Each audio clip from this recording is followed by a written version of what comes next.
You're listening to the ESO Network, your station for all things geek.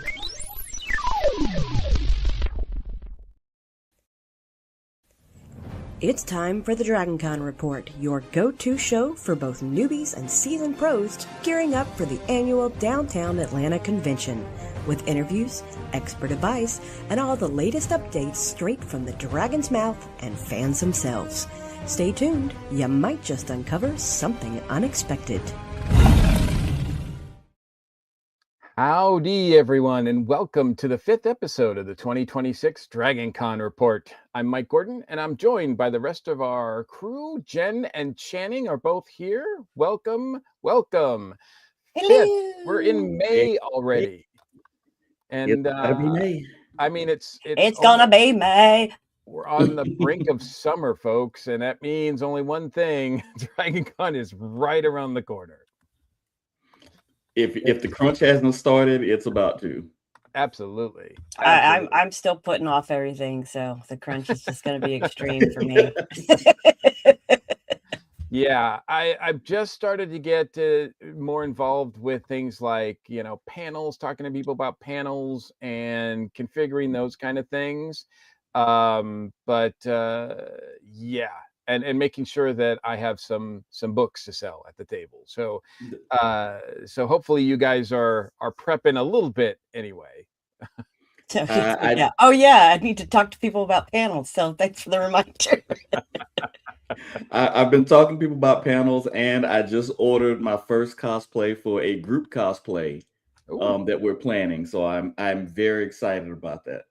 Which will make its debut at DragonCon? Is that what yes, yeah, that's the plan. If all goes according to plan, I may have to get in the gym and do some crunches or something,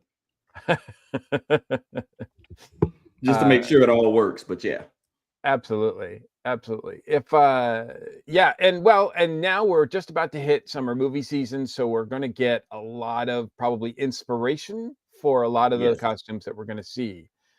So that's always exciting. But we've got an exciting show for you today.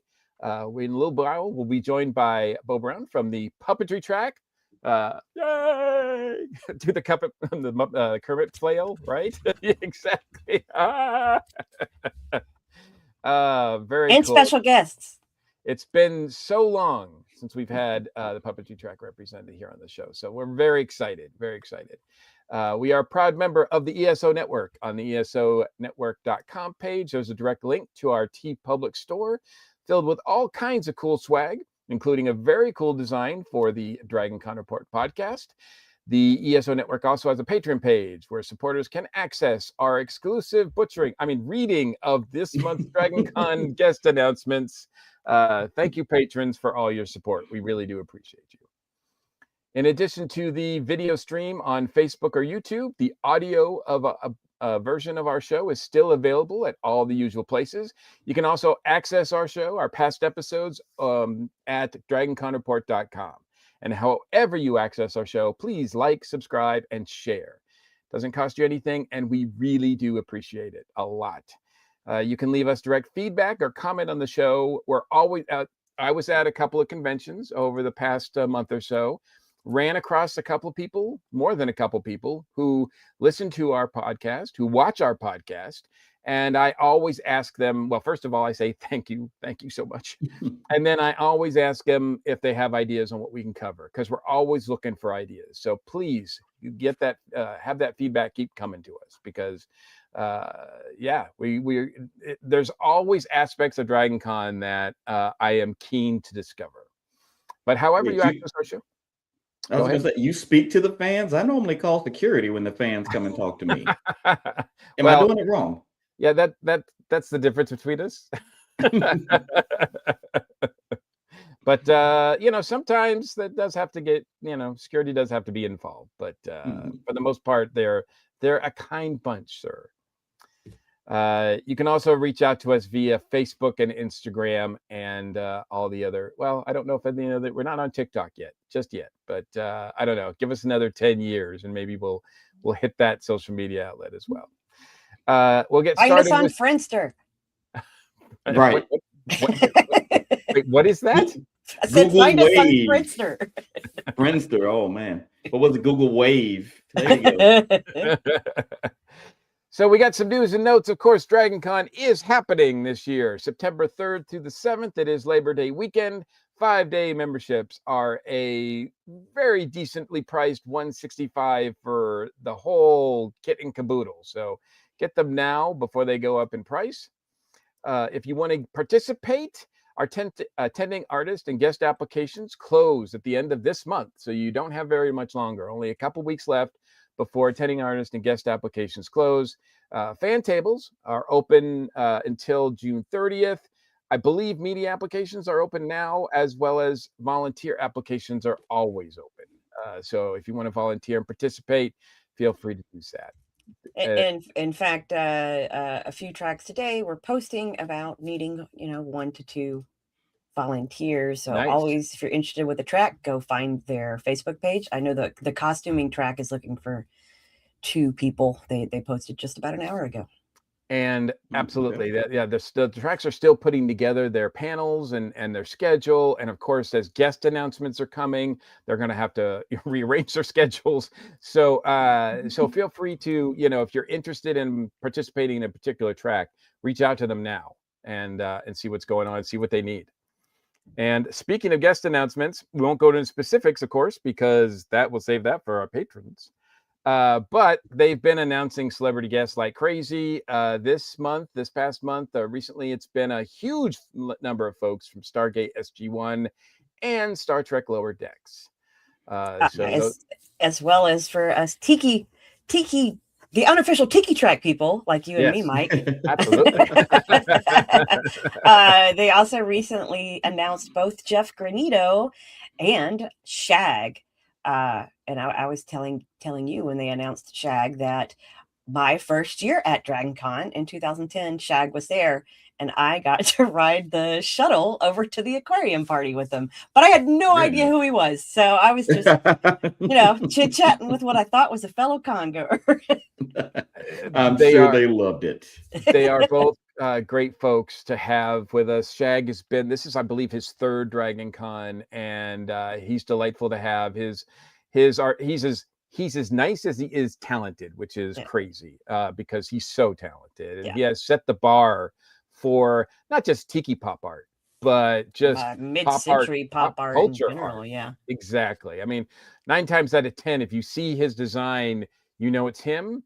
Although there's been, I don't want to say imitators, but that style has been influential over the years, and you see it a lot. So glad to have him back. And of course, I'm configuring the Tiki Pop Art panel accordingly.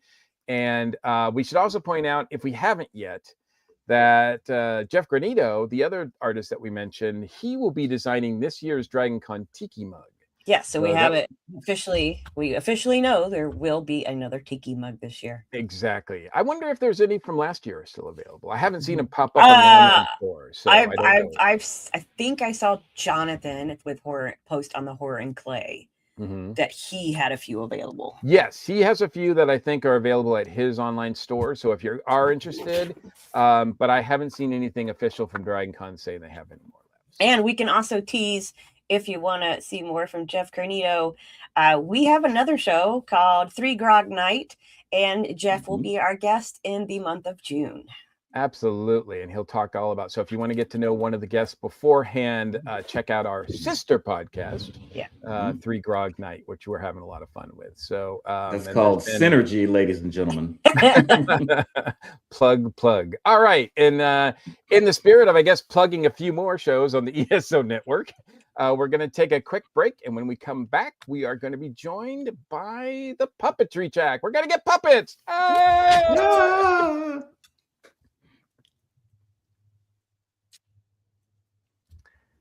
And we're back, and we're going to be talking to our guests at this time, the puppets themselves, or are we going to get some puppeteers?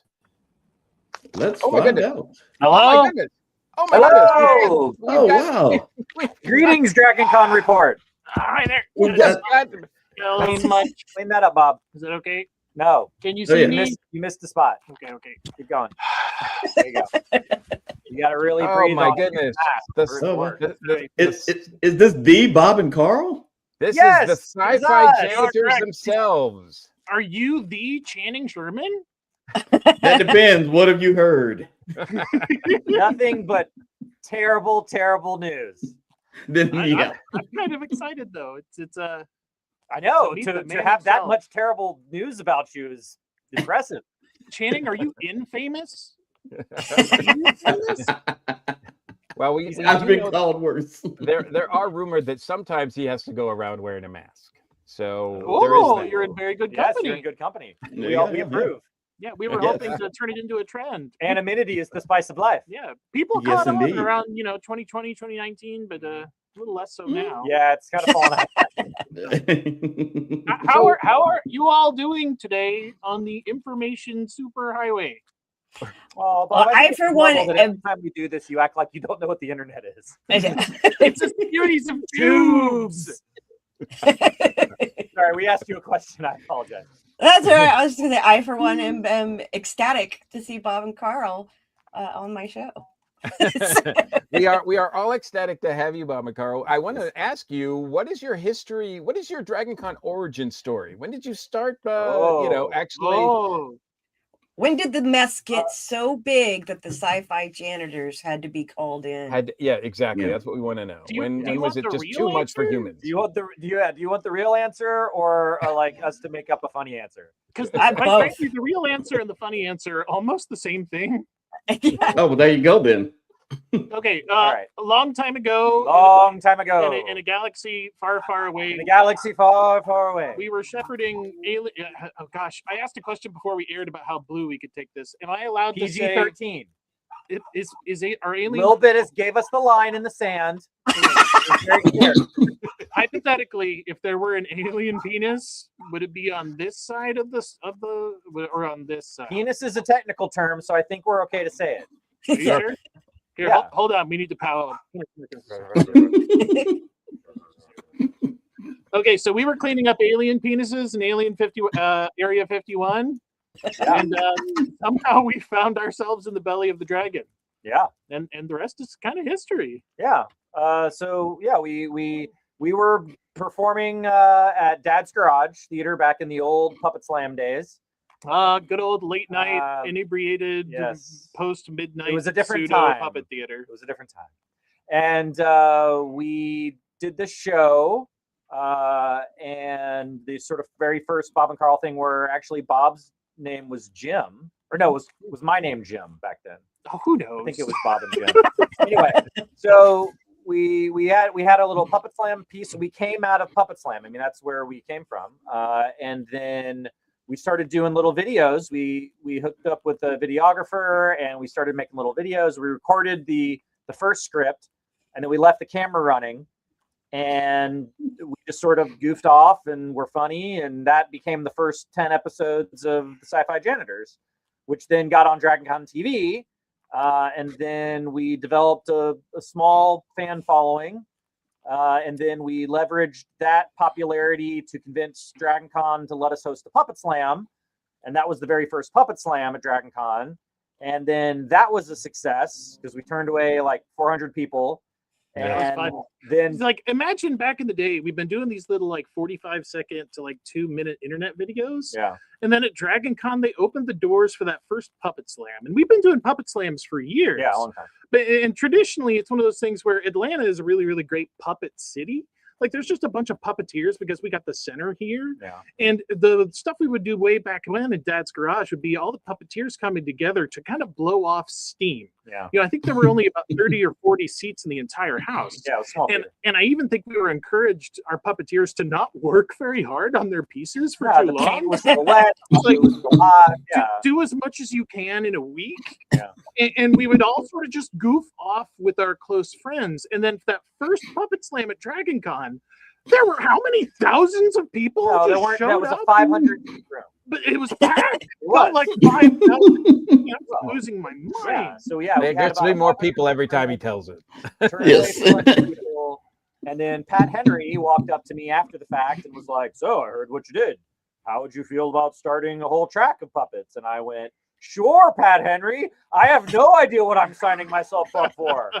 And I went, good luck, Carl. Yeah, and I said, you said deuces. And then 13 years of the puppetry track later, here we are. That's pretty much how it all happened. That's amazing. That's amazing. So janitors, Puppet Slam, Puppetry Track, in that order. Nice. And now you're con celebrities. Yeah. And now we Yay. have incredible, amazing, talented, beautiful people who hide their beauty behind sci-fi janitor cosplay. Oh, Yes. And we love it. And it absolutely makes our entire year. Are you outing one of our panelists? I'm here? not outing anybody. I'm just saying that I really love it when people dress up. It means a There lot you to go. us that Yeah. people still like us enough to do that, since we haven't I like created any new content in over God knows how many years now. I But- created a bunch of content right before the show. The classics never die, though. It's Taco Bell for lunch. We don't. You're always throwing up new content that way. No, we haven't created any new media that's sort of out there. That's not just sort of like interviews or us hosting the slam. Although we did do Bob and Carl versus Raymond Sexy Raymond Oh, that was last fun. year. That was a lot of fun. Mhm. Oh yeah, That was a hoot.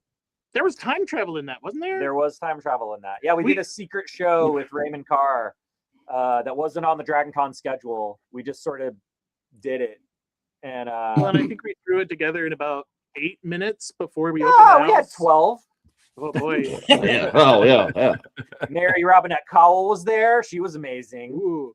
That was awesome. Yeah. So we had I have to ask, speaking of Dragon Con content, what is the most challenging thing about Dragon Con in order from a janitorial perspective? Oh, the smell. Ooh. Yeah. Wait, but you have masks on. How can you smell? Yeah. Well, Hypothetically, imagine holding your hand up and then imagine another human being nestling gently their face in that armpit. Yeah, for about 45 minutes at a time. yes, puppetry is a contact sport. Definitely, the smell. Well, I mean, A lot of holding CTE your- and puppetry. holding your arms up over your head for durations of time that the human body was never meant to do so. What's the axiom for puppeteers? Arm of steel, Arm of veal. arm of veal. Yeah. So I have to ask you, when you're not at Dragon Con, do you use the remaining time to clean other places, or what are you guys doing on your quote unquote off days? Well, we used to go to other conventions and stuff and clean up at other conventions, but we stopped doing that. Yeah, nothing's as special as Dragon Con. We actually go into cryo sleep. We have cryostasis pods. No, that- speak for yourself. Well, I mean, I don't know what you get up to in your own No. time. For the last 8 months or so, I have been slowly making my way through the unedited version of David Lynch's Dune. How's that Wow. going? It's great. Yeah, That thing spans at least 9 or 10 months. that's just like playing on the inside of your cryopod, or A you lot like of you're the getting out. material. A lot of the. Oh no, I'm just at home. Yeah. You know, I got my Fritos. I got my Yeah. David Lynch. Yeah. I got my Toto soundtrack playing in the background. What else do you need? That and a lot of plucking. I'm Yeah, almost done with the entire left leg. I've just started on the right. that's good. Pretty soon, I'm gonna look like that dude from Powder. Yeah, Oh, you don't get a lot of sun. No, No, you don't. the systematic elimination of every body hair on my body. Everybody needs a hobby. Well, if you believe in yourself and you follow your dreams, Boom. anything is possible. What do you do with your life? Besides we hosting pod- 15 we- podcasts. Yeah, right. we podcast. Yes. Yeah, This is- yeah. I mean, Mike has like 17 of them now, so he just Yeah, lives in that chair. Catch them all. What Follow your dreams, Mike. Follow your dreams. I keep running that play till I get it right. That's the theme. That if anybody takes anything away from two janitors, follow your dreams. Yeah, hey, this is a good job. Excuse me. Oh, Now, so you got this. oh, they're running away. Oh, No, Lord, that was lost me. one. I'm back. Sorry. All right, That was my. That was the roast. The roast is done. Well, since roast? Dragon Con is celebrating their 40th anniversary this year, is there anything that you have that is like sort of reflected on those 40 years? I mean, I know you guys haven't been part of it for that long, but Well, actually, in the Puppetry Track on Thursday, there will be a Puppetry Track Memories panel. Ooh. Where people are guests and or returning guests and volunteers, and then we'll open the floor up to attendees to share their favorite Puppetry Track memory. Like the corner of my mind. Yeah, so we're doing that. That's a little fun thing we're doing That to sounds celebrate nice. the 40th. Yeah. I just want to share one of my favorite Bob and Carl Please, a little bit. Yeah.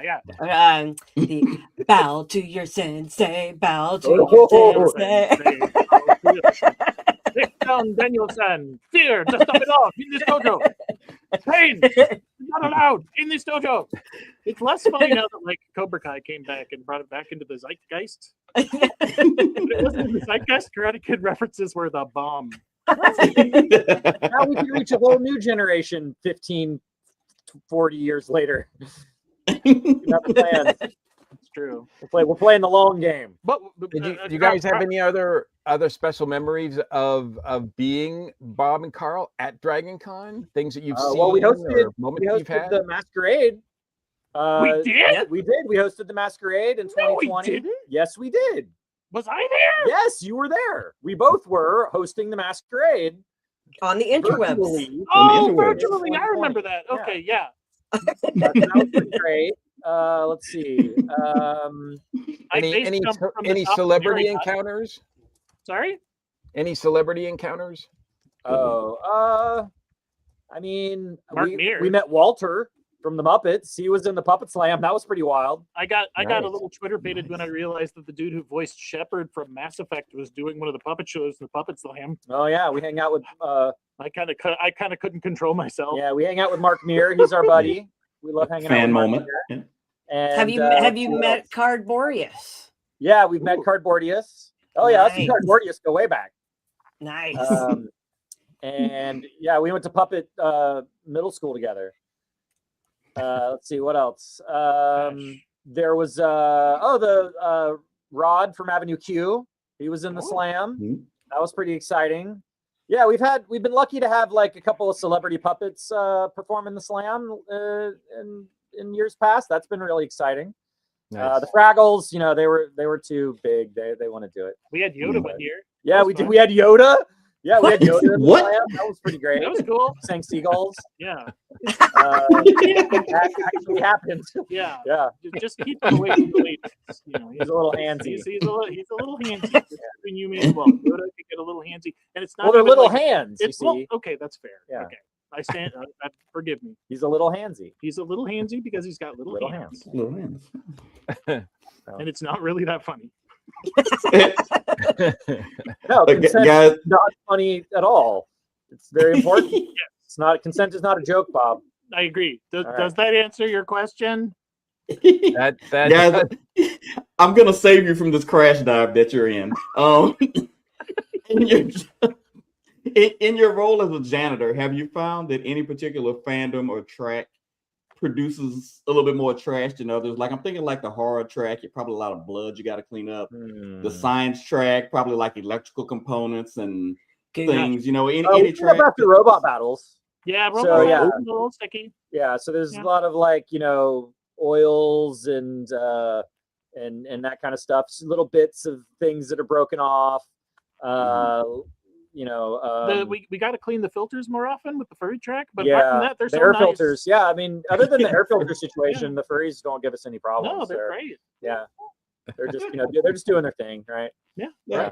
Well, except when I accidentally drop my broom and one of them just chases off with it, Oh yeah. and then they bring it back and they're all excited, and then I have to throw the broom again. Then they get really tired because that's a lot of running. That is, Yeah. those suits. The Those suits- suits are, hard to breathe through, They as are. we know. Yeah, as we know.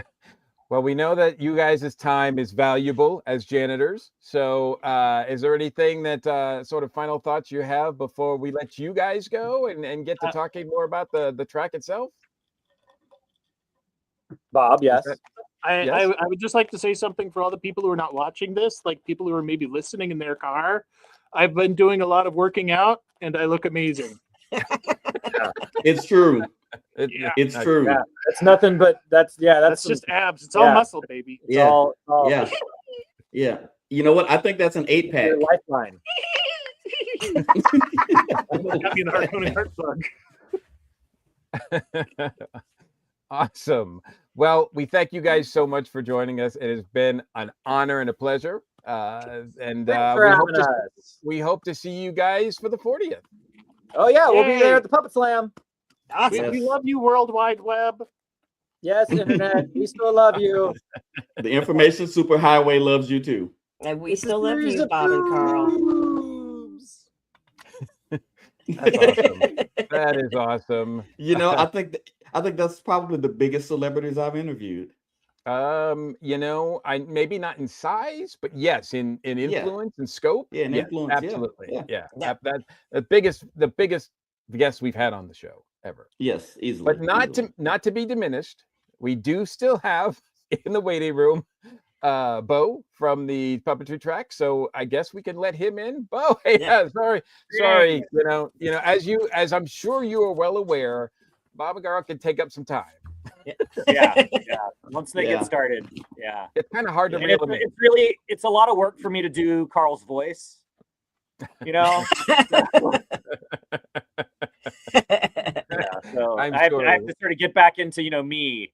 Absolutely. Make the absolutely. Yeah, the and scene. Now I'm both. Okay. We'll give you a minute. So awesome to have you here and joining us. And yes, I kind of mentioned it before when we were talking to them about, your own history. I'm kind of curious though, when you personally started being involved, or actually your first sort of Dragon Con origin story. Like, how did you hear about it? When did you go? What attracted you to Dragon Con? Yeah. So when I was a kid, I'm from Lilburn, Okay. Georgia, and I grew up going to Odin's Cosmic Bookshelf was my local comic shop, and I worked there as a kid. And one year when I was 16, they said, "Hey, Beau, you want to come work this convention with us? Sell some comic books?" And I was like, "Sure." And so I went to my very first Dragon Con, and I thought, okay, I'll just drive up there and work, and then drive home. And on that very first day, I realized, oh no, this isn't a place you leave. You don't leave this place. And so I made some friends and stayed in their hotel room that night. And I have never missed a Dragon Con since. Nice. I've been to Dragon Con every year of my life since I was 16 years old. I have never been an attendee. I went from working in the comic shop, my comic book booth in the dealer's room, to being a track director. Wow. Whoa. So Okay. I have never been a traditional attendee. You I've always, just jumped the whole line there. yeah, I just have always been. I think I've been giving back Yeah. for What all about, that Dragon Con has given me. So now I have to ask you your origin story about puppets. Like, when did you first sort of become interested? I mean, obviously growing up, Sesame Street, that has to be a big influence, I'm sure. Were there other shows as well? I mean, there's so many that are kids programming that are directed for puppets, but Yeah, I mean, I grew up watching Fraggle Rock, which was actually the very first independently produced television show by HBO. Was Fraggle Rock.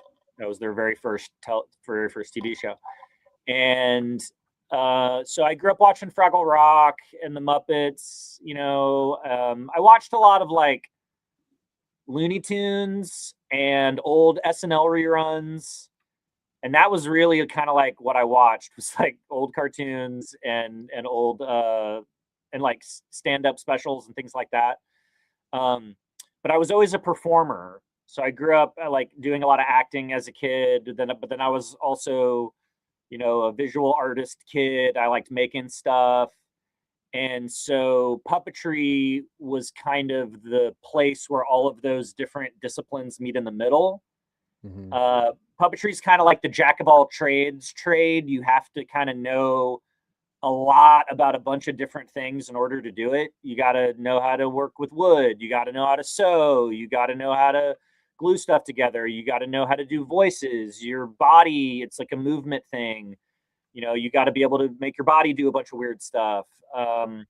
So it really requires a lot of different things, and that really worked for me. So as a theater kid, I was able to sort of combine my enjoyment of performing and performing for people with making things. So I could design characters. So I'm drawing stuff and then I'm making them and then I'm performing with them. So it kind of took all of my interests and put them together into one sort of thing. And through my school's program, I was able to, in high school, my senior year of high school, I was able to do an internship. And I interned at the Center for Puppetry Arts when I was a senior in high school. And that's where I met my puppet mentor, Chris Brown, who was the head puppet builder in the puppet shop at that time. Mhm. And then I went off to college, got a degree in theater, and came back. And he had started doing the Dad's Garage Puppet Slam, which that scene had really kind of just started. The Puppet Slam scene was really new.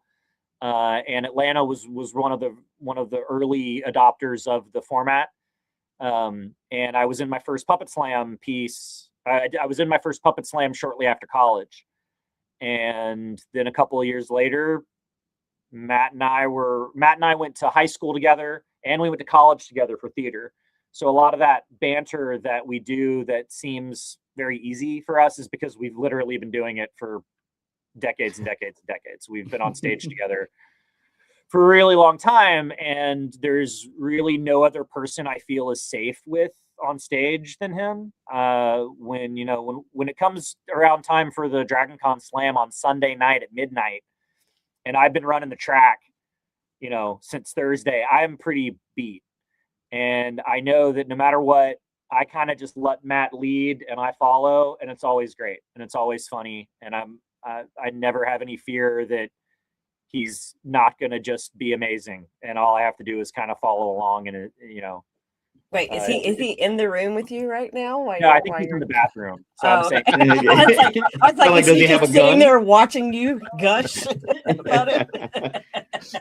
But I guess Yeah. it's kind of like dance that way. You got to have a good partner.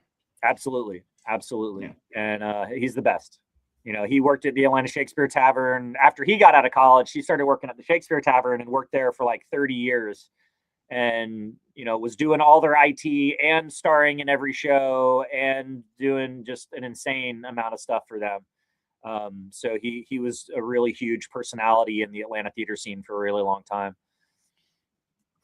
So the National Puppet Slam, right, Yes. is something that you're a big part of. I want to know a little bit more about when that started. I mean, were you there from the beginning of that?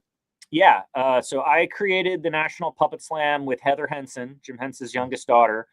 We wanted to, like I said, Puppet Slam was a relatively new occurrence. Mhm. And actually in the puppetry community, a lot of our elders in our trade kind of didn't understand what it was. They had this kind of opinion that it was a bunch of young kids cussing with puppets. And we wanted to kind of legitimize it. So Heather runs the Puppet Slam Network, which is an organization that organizes and gives funding to all the Puppet Slams around the country. And so we wanted to create like a show at our professional organization is called the Puppeteers of America. That's our organization, or P of A, as we call it. Jim Henson was the president of that organization in the past. And we wanted to, so Puppeteers of America has national festivals usually every 2 years. And it was in Atlanta back then. And we wanted to do a show of Puppet Slam pieces that were really high quality and to do them for our community, for us as puppeteers, to kind of show the older generation that, we're up there doing good work. It's not just, kids cussing with puppets. And we did it, and it was a really, really great show. And part of the nature of Puppet Slam is that it's a variety show of puppets for adults. And it's easy to just assume that that means, oh, it's blue humor or what have you. And while that's certainly there, this is the example I always use. There's a puppeteer named Honey Goodenough, and that is her real name. And she has a show about losing a child.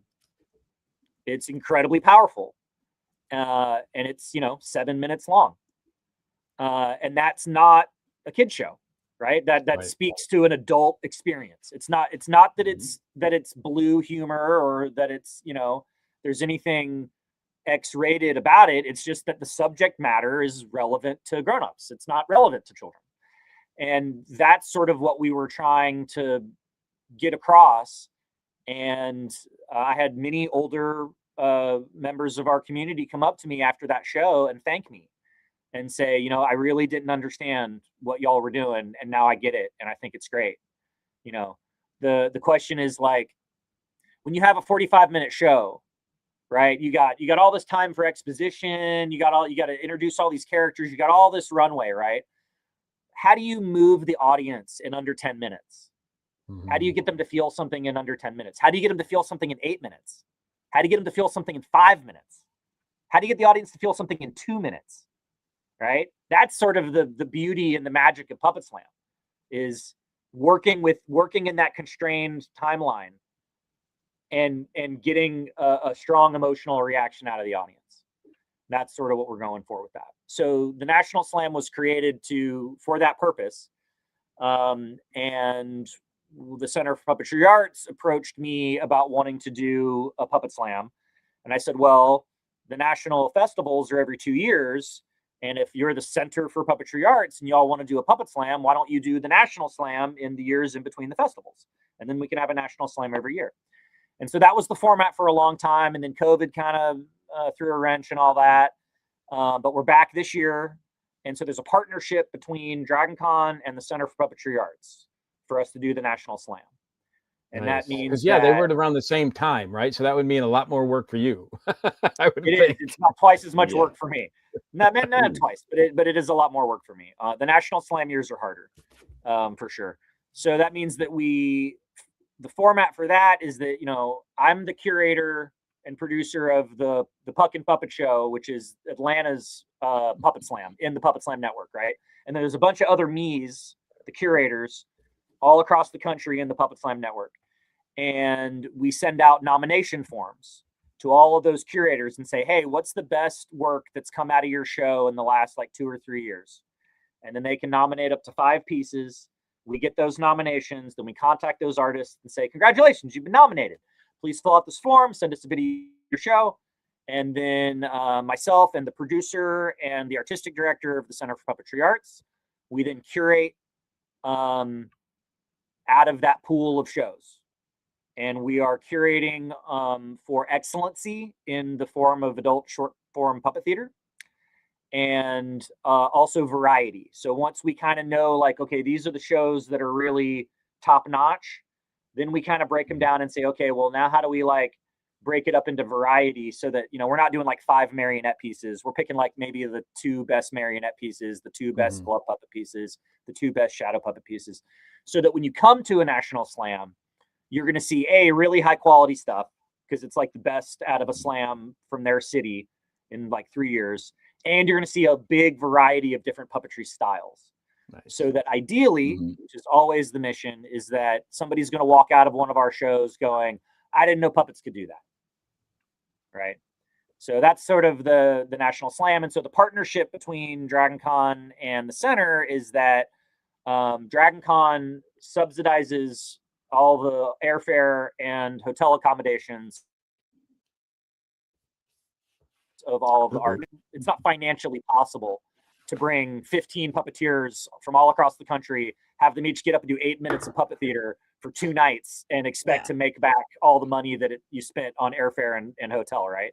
Right. So DragonCon pays for that, and in exchange for that, then all those artists come over to DragonCon and participate in the Puppetry Track. And so we have an amazing pool of really talented slam level artists, in addition to, whatever our sort of tentpole media guests are on a given year. I think, I think it's a credit to making your track is that and the programming of your track is that, yes, some of it is fan oriented in terms of appreciating puppetry in various shows, movies over the years, but also a lot more of it is instructive and more interactive, correct? Yeah. The mission of the Puppetry Track is two things. It's to celebrate puppetry and pop culture, which we have, I think, an excellent track record of doing. We've had Sesame Street, The Muppets. I mean, we had Gonzo last year. Yes. Gonzo, the only still living, Dave Goles, the only still living original Muppet performer who performs his original character. He's it. Everybody else is dead or retired. And we got him. It took me 8 years of trying, but I finally got Dave Goles. He was my white whale. Because really, it's like Frank Oz is like the only place I have left to go. Yeah. With that. And he doesn't do it anymore. So, we've had Joel from Mystery Science Theater 3000, the Kyoto brothers from Killer Clowns from Outer Space and Critters. We had Marty Krofft. Thankfully we were lucky enough to have Marty Krofft before. Sadly both of the brothers have left us now, but we didn't get a chance to get Sid, but we did get Marty. And I think we've done a very admirable job of, celebrating puppetry and pop culture. And then the other piece of it is celebrate puppetry and pop culture and then expose convention goers to the magic of live puppetry. So it's all well and good to talk about, what we've done, or talk about, shows and movies and things, but to have people actually see puppets like being performed, and to give them a chance to get a puppet on their hands and get up and perform. We really try to create a very wide variety of programming that isn't panel. We love our panels, but we, especially in the Puppetry Track, we try to really sort of like shake up the normal format with stuff like the Magic Puppet Tea Party, Ultimate Puppet Ninja Warrior, the Sensational Shadow Safari. All of those are very sort of outside the box, kind of weird events that we do. The very first year I did it, I didn't know what I was doing at all. And it was really academic. It was like Glove Puppets 101, Marionettes 101. Here's Heather Henson teaching a talk, right? And my takeaway after that first year was that it was a little dry. Like, it's puppets. It should be fun and kind of zany. And so that was sort of the mission, was like, how do we inject this more like zaniness into the track? And stuff like the Magic Puppet Tea Party, which was sort of like our first idea in that vein, has really, I think, fit the bill. So, yeah, I know I've heard the names and the titles, but I don't know exactly what goes on. So tell us a little bit about that one in particular. Sure. So the Magic Puppet Tea Party is, we have several events that are tagged puppets only. And that means that you're not actually allowed in the room if you don't have a puppet. We have a puppet bouncer, and you're not allowed. No fleshies. You have to be escorted. All fleshies must be escorted with by a puppet. And it's the Magic Puppet Tea Party is a social mixer for puppets. Now, that's what we say that it is. But in reality, it's getting a bunch of professional puppeteers with their puppets in a room with a bunch of amateurs, like the DragonCon attendees who bring their puppets, which is like the best thing in the world. The fact that people bring puppets to DragonCon like people cosplay is like, I don't know what other litmus test there is for like success for the track, is that there are people walking around DragonCon with puppets, like posing for pictures, that they made. That's it. That's the dream. So we wanted to make events for those people, like to reward those people. Like, this is for you because you brought a puppet to DragonCon. And so you get professional puppeteers with their puppets and amateur puppeteers with their puppets. And the result is that the amateurs are just like absorbing an insane amount of information. I can do a puppet workshop, and I can get up there and I can talk to you about focus, breath, and gravity all day long. But what these people are learning by just watching a professional conduct themselves with their puppet is priceless for them. You don't get that at a Puppeteers of America festival. It's something that is really unique to Dragon Con. And so that's sort of like the bait and switch of the Magic Puppet Tea Party, is like, it sounds like a little girl's birthday party, but in reality, it's like this really intense sort of learning experience. Now, I think when a lot of people think of puppets, they just kind of think the thing that sits on your hands. But you mentioned marionettes earlier on the technical. What are some other different types of puppets, or maybe subcategories is a better way to say it? Since you asked, there are 5 basic types of puppets. And they are pretty much determined by how we as puppeteers interface with them on a scale of what we call indirect manipulation to direct manipulation. So indirect manipulation means, or direct manipulation means, is like the janitors, right? My hand is inside the puppet. You cannot get any closer to the puppet than inside it, right? And then as we move further away, now we get to puppets that we're holding onto from the outside. Or now we're getting to puppets that we're controlling with sticks or rods from the outside. Or now we're getting to puppets that we're controlling with really long strings. And so the 5 basic types of puppets are hand or glove, which would be the janitors or Punch and Judy or Mr. Rogers style puppets, right? It goes on your hand like a glove. That's why it's called that.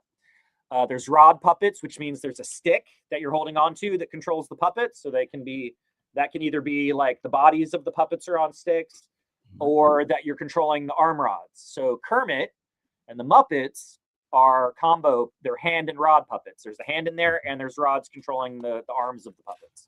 So they're a combination of 2 of those styles. Then you've got string puppets or marionettes. In French, marionette just means puppet. So we like to say string puppets because that differentiates it. So obviously those are puppets that are manipulated by strings.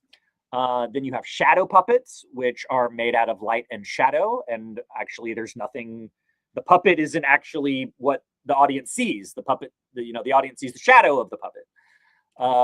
And then you have body puppets. And the difference between a body puppet and a costume is that if I put on a policeman's uniform, I still look like a human dressed as a police officer. Big Bird is a body puppet who doesn't look like a person in a costume. He looks like a giant bird. And that usually involves like changing the silhouette, like changing the human silhouette in such a way to where it doesn't look like a person and you don't see their face. And then there's a lot of little subcategories of puppets, but those are the 5 basic ones that most puppets can be broken down into. Nice. I speaking of Big Bird, the fact that you guys were able to have Carol Spinney there was real. Yeah, twice was really, like, for me, that was one of those things that really just tugged deep down in my core. Like, I mean, I just couldn't go by the Walk of Fame without seeing them, without seeing her. Him and the rest of, because you had some of the other cast members there too. Yeah, we had humans, just like humans. Yeah, it just tapped right into my childhood, and I just got emotional just walking past them. Yeah. So Carol, that's really special moments there. Yeah, I mean, Carol was just one of the kindest, gentlest people. He and his wife invited my entire track, like all my volunteers, and a lot of our other guests and pros that year up to his hotel room, and we just got to hang out with him, and he spent as much time with each of us as we wanted. He was a very talented visual artist as well. He was doing little sketches for us and everything. Oh, and nice. I mean, it was just, he was so kind and generous with his time. And, when he found out that we're all puppeteers, like, most of the people who were involved in the puppetry track were puppeteers, like it is a track for puppeteers run by puppeteers, just like Dragon Con is for fans by fans. And when he found out that that we were all actual puppeteers, he was like, oh, well, just come on. You guys just all come up. That's something that I really love.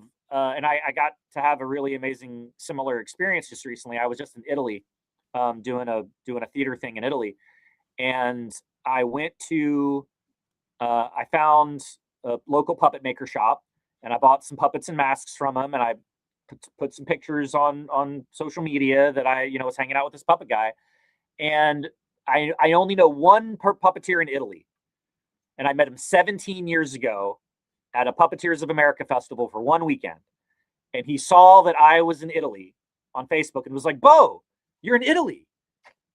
I will. You're in Bari. I will come. I'll bring my family and we'll come see you and show you around." And I was like, "Oh, okay, thanks, man. That's awesome."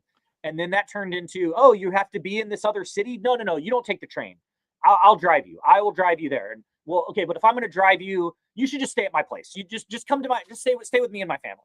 This puppeteer that I met for one weekend 17 years ago, just because I was in his country, invited me into his home, fed me, gave me a place to stay, drove me to where I needed to go. No questions asked. Like there was no question at all. It's just puppeteers are amazing, kind, wonderful people to each other. We open our doors and our hearts to each other, and I've done this many times too. Like, "Oh, you're coming through town? You can stay with me. Of course you can stay with me. You're a puppeteer." You know, it's just a really beautiful. And I'm sure that lots of other, communities are like that, but I'm not in those communities. I'm in this one. So it's really just a beautiful thing. I love it. Switching topics just a bit, going back to the slam, because the National Slam is different than the late night slam at DragonCon. I think, because you mentioned earlier that it's about to hit its 14th year. I have to do the math. I think I hate math. I started going in 2010, and I think I made it the second year that you had the slam, because I'd heard about it the first year and then was pissed that I missed it.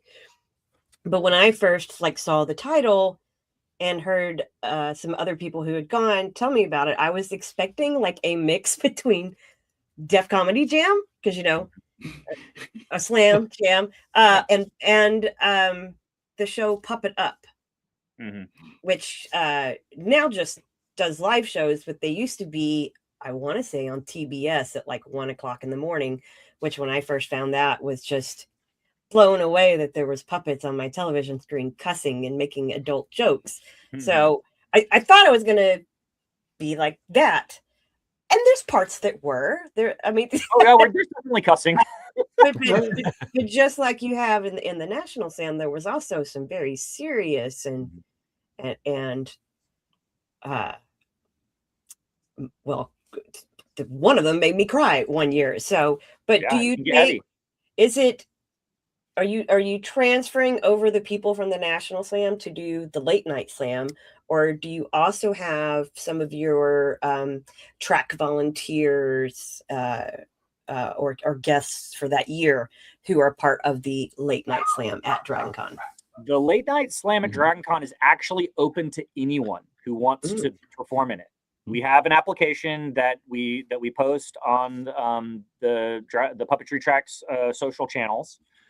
And we can't, obviously, we can't put everybody in the show. The show's already stupid long. But we can't put everybody in the show, but we do. We will put anybody up there. If you have a good show idea, and, I don't have to see for the National Slam, I have to see a video of it. But, if you can send me your script and, give me a rough, breakdown of kind of what the audience can expect. I've been doing this for a long time. I've got a pretty good sense of whether something's going to fly or not. And we usually, on the years when we have the National Slam, all of those artists are invited to perform, although they're not going to do the same piece. Yeah. Okay. Whatever they're doing at the center is not allowed to be in the DragonCon Slam. That's a rule that I have laid out. Right. So if you want to see those shows, you got to go over to the center. And we encourage you to do so. And then if you want to, you're not going to see the same show. So you can go see both shows and have no fear that you're going to see any repeats. On the years that the center has done the Thursday night balls or themed parties, are you involved with those? Are my idea. Oh, okay. Yep. And the center, we did 3 of them. We did 2 labyrinth balls and a dark crystal ball. Right. And I am very proud to say that the very first labyrinth ball was the very first event to ever break the Center for Puppetry Arts ticketing software. When it went on sale, it broke the system. But the center doesn't. It's a lot of work. It's a huge lift to produce those theme parties. And that was back when I worked at the center, and I left the center in 2020. And so since I've been gone, they have not reinstituted them. Wow, my sense of time is so skewed because in my brain I'm like, yeah, 2 years ago. The last one was 2 years ago. Well, I mean, it's the same as like when they brought both Labyrinth and the Dark Crystal touring exhibits. I went to the center both those years, and took advantage of my DragonCon wristband discount. Yeah. But those both seem like they were 2 years ago, and it was probably also before 2020. It's a great relationship that they have, much like the way DragonCon has with the aquarium as well, where they can sort of introduce people who are coming to town and people who live here. Hey, there's some really cool places that you can go, maybe that you haven't been before. And I think any attention that the Center for Puppetry Arts gets is warranted, because it's one of, in my head, it's one of the most like magical places. Yeah. You want to, if you're a certain age and you want to go see something that makes you ugly cry, at least 50% of the time walking through. I have photos of me and my friends just crying at the Doozers. When Labyrinth was there and I turned the corner and there was Sirdidimus. It's just like, and I think I don't know if it's already started, but I mean, they've got at least one puppet from Pee-wee's Playhouse there now, right? Or they're getting one? They have Globy from season 1. Oh, nice. Globy, yeah. So that's another one that pull at the heartstrings. Speaking of that, interestingly enough, this year is the 40th anniversary of DragonCon, as we know, and it's also the 40th anniversary of Pee-wee's Playhouse. Oh, wow! Isn't that interesting? he's just going to leave that there. He's going to let that hang. All I got to say about it. But thank you a little bit for bringing up the center and the museum, because part of that partnership is that everybody with your DragonCon badge, you get 50% off entry to the museum during DragonCon, but also all the way through Halloween. Oh yeah, so right. People who are just in town for DragonCon, you go while you're in town. But for anybody who's local, you can use your badge after DragonCon to still get that 50% off all the way through Halloween. That's amazing.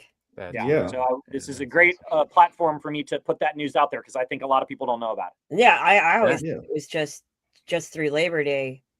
But yeah, because we go on Saturdays when we're like escaping the parade crowd, and we go hit the center right when it opens. Perfect. And then spend like 5 hours there.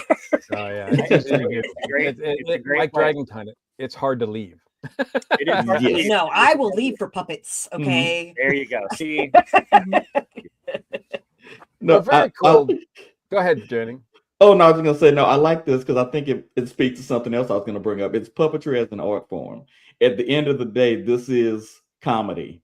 It's drama. It's a rom-com. It's just being done with puppets. So I mean, if you like arts, if you like to laugh, it's perfect venue for you. But what I also like about it is it's kind of timeless, because I grew up watching Sesame Street and Fraggle Rock, and I've got the puppets.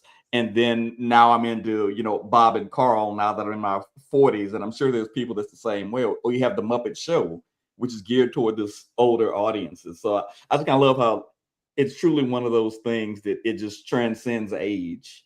Well, it's also if you have a certain type of imagination, or if you're me, puppets are real. Yeah. I'm 50. Puppets are real. When the puppet is in front of me, I am talking to the puppet, whether or not the person voicing them is doing a ventriloquy style or throwing their voice, even if they're full on moving their mouth. No, I'm talking to the puppet. Yeah. The puppet is real. Yeah. Oh, in my mind, I'm going to be having drinks with Bob and Carl at the Hyatt bar one day. I don't know when or how it's going to happen, but it is going to happen. Yeah. We can totally do that. Yeah. Okay, I'm Yeah, they have a crashing the hard light. time No, holding let's the get him. glass. Let's get him to try Trader Vic's, Janny. Oh, even Yeah, better. Yes, yeah. Trader Let's go Vic's. have some Yeah. Mai Tais with Bob and Carl. Yes. Yeah. I like that. I like that. That seems like a good thing. And yeah, I feel like, give me puppets over CG any day. Oh, yeah. You know. Well, there's actually, there was all this fear, right, that CG was going to kill puppetry, but actually it actually birthed an entire new genre of puppetry. Oh, yeah? Really? Yeah. So like, for example, Jon Favreau's Jungle Book, right? You got one human kid interacting with nothing but CG animals.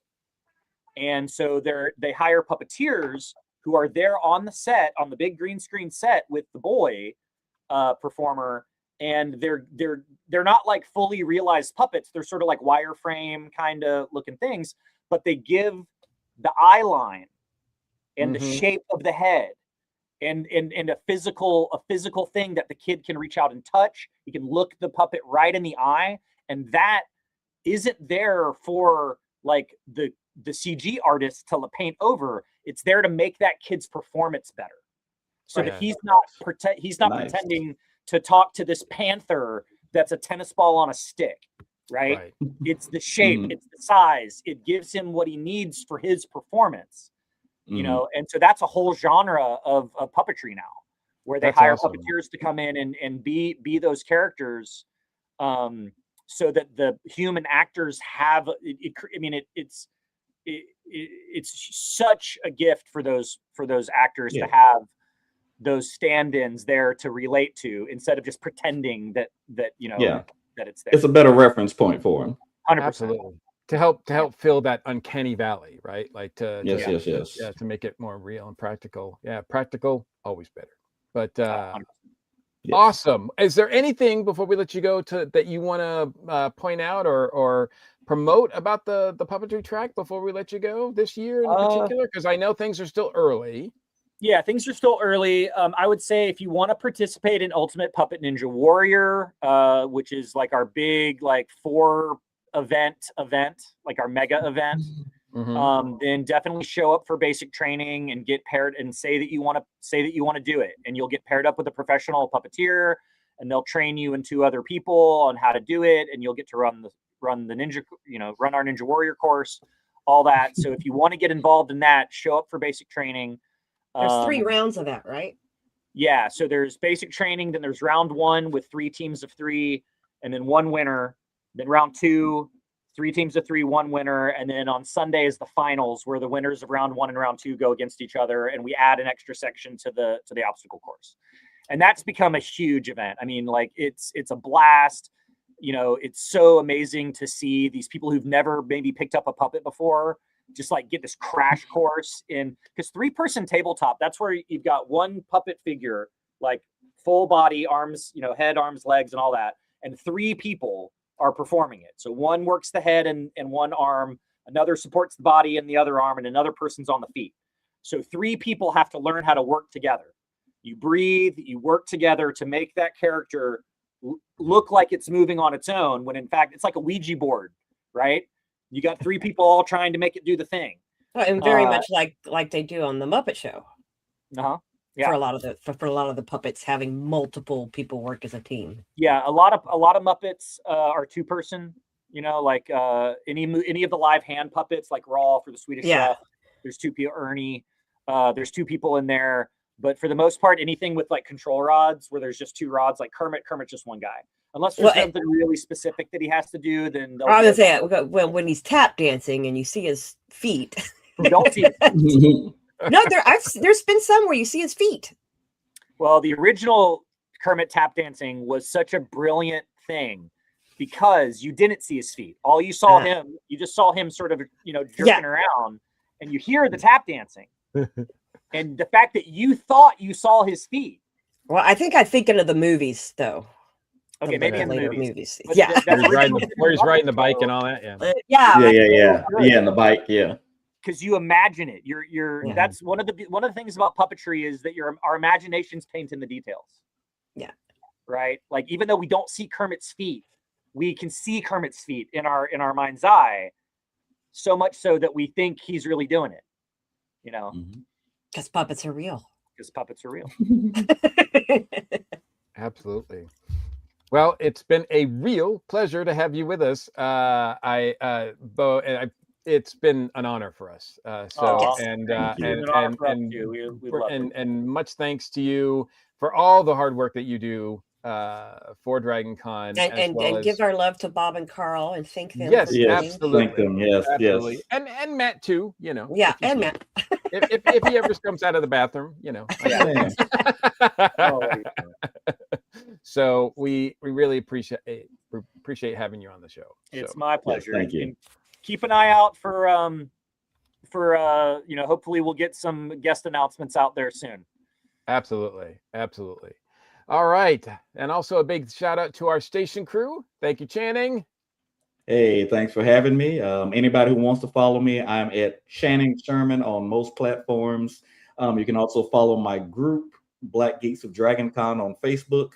We're not a protest, it's a party. And if you are in Houston at DreamCon, there's a chance you might see me wandering around on the floor. So if you see me, come say hello. I think I still have some Dragon Con report ribbons I might be able to hand out. You should extend your trip and come up to San Antonio, and I'll take you to the tiki bars. Honestly, San Antonio is on my list, but that's because I want to see a Spurs game. But I'll talk to you about that later. Okay. Yes, Hey, we are doing quite well at the basketball Yes. right now. And before I get to you, Jen, one more thing, Beau. Where can people find you online as they want to get more information about your track, and if they have any questions for you? Yeah. So the Dragon Con Puppetry Track has a Facebook page. We have an Instagram page. You can look up Puppetry Track. And I think we're on a couple of other social channels too, but most of those are just sort of rebroadcasting whatever we are doing on Instagram or Facebook. Facebook's probably the easiest way to get in touch with us. And then the National Puppet Slam has its own Facebook page, and you can check that out. And we have a really cool new design for our shirts this year for the Year of the Fire Horse. The Slamtopus is riding a fire horse.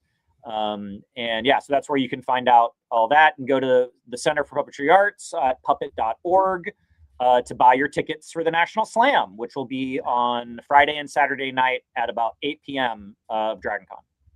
Nice. Okay, we'll definitely have those links in our show notes. Yes. So, and thank you, Jen, for working your magic on both sides of the webcam. Always a pleasure, especially tonight. Because my dream came true. No, seriously. When we talked about having you on your track, I started tearing up talking to them behind the screens about if Bob and Carl came on the show, I would lose it. So you did great. Your dream come true.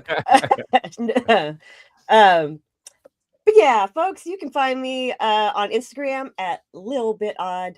LILBITODD. I am the creator and main admin of the parties, meetups, and more at DragonCon Group, where we let you know about some of the parties and concerts and puppet shows and other things that maybe the app or the program is too overwhelming for you to look at, or maybe some things just don't get put on the official schedule.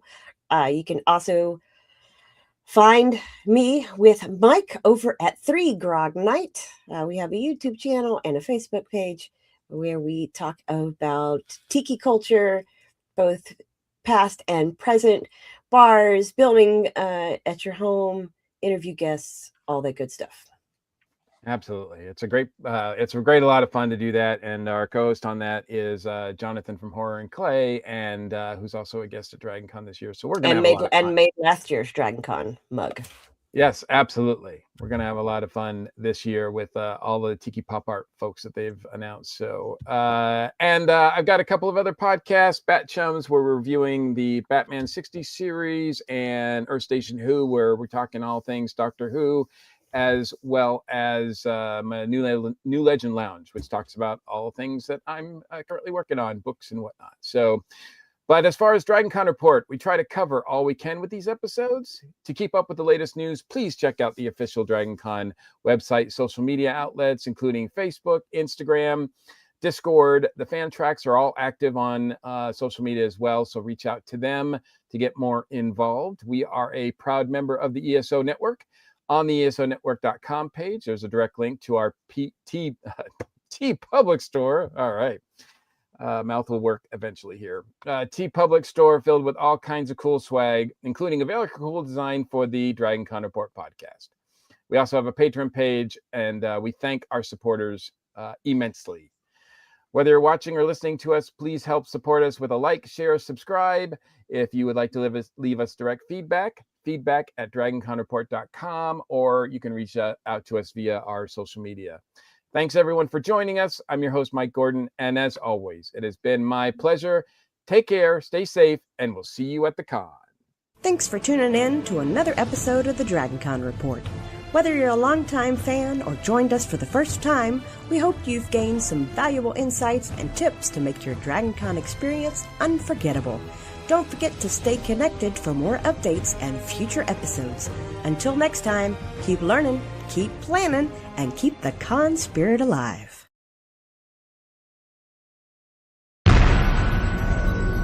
This has been a broadcast of the ESO Network. Be part of the crew and help support our shows by donating to our ESO Patreon or by shopping at the T Public store, which can all be found at www.esonetwork.com. The ESO Network, your station for all things geek.